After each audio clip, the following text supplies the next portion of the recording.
Hello friends, हूँ भावना मारी रसोई चेनल में तमारुं फरी एक बार स्वागत है। आज हूँ तमारी साथे बटेकाना भजियानी रेसिपी शेर करीश, जेने लोको बटेका पूरी पण कहे छे। तो आपणे एक बाउल लई लीधुं छे, एमां आवी रीते बेसन उमेरी अने चाळी लईशुं। भजियानुं बेटर बनाववा माटे आपणे बेसनने चाळी लीधुं छे। हवे एमां स्वाद प्रमाणे मीठुं उमेरी दઈએ। अजमो लीधो छे, जेने आ रीते हाथेथी क्रश करी अने उमेरी दईशुं। अर्धी टेबलस्पून जेटली हळदर उमेरी दईशुं। टेस्टफुल भजिया बनाववा माटे આપણે એમાં ચીલી ફ્લેક્સ ઉમેરીશું।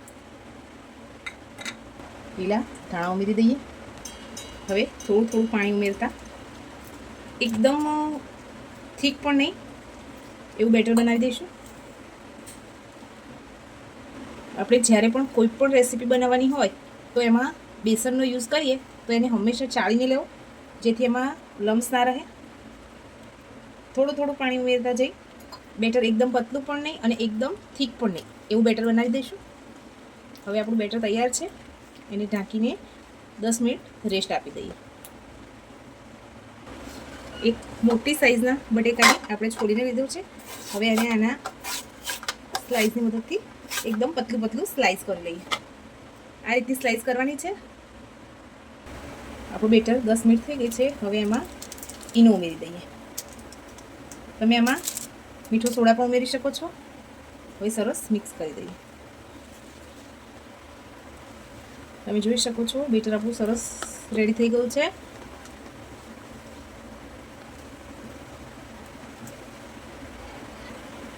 આપણે સરસ તેલ પણ ગરમ થઈ ગયું છે। હવે બટેકાની સ્લાઇસને બેટરમાં ડીપ કરી અને તેલમાં મૂકી દઈશું।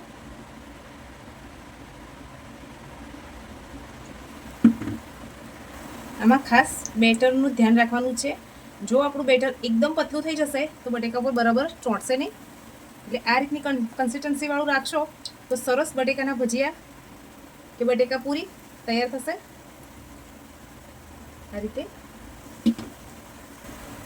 આવી રીતે એક સાઈડ ફ્રાય થઈ જાય પછી બીજી બાજુ ફેરવી દઈએ। હવે ગેસની ફ્લેમ થોડી મીડિયમ કરી દઈશું, જેથી આપણા અંદરના બટેકા છે એ પણ સરસ ચડી જાય। એને બંને બાજુ ફેરવતા જઈ અને સરસ ફ્રાય કરી લઈએ। આપણી બટેકા પૂરી સરસ ફ્રાય થઈ ગઈ છે। હવે એને એક સર્વિંગ પ્લેટમાં સર્વ કરી દઈએ। ફ્રેન્ડ્સ, આપણા બટેકાના ભજીયા બનીને તૈયાર છે। તમને મારી આ રેસીપી કેવી લાગી કમેન્ટમાં જરૂર જણાવો। લાઇક, શેર અને સબસ્ક્રાઈબ કરવાનું ભૂલતા નહીં। Thank you.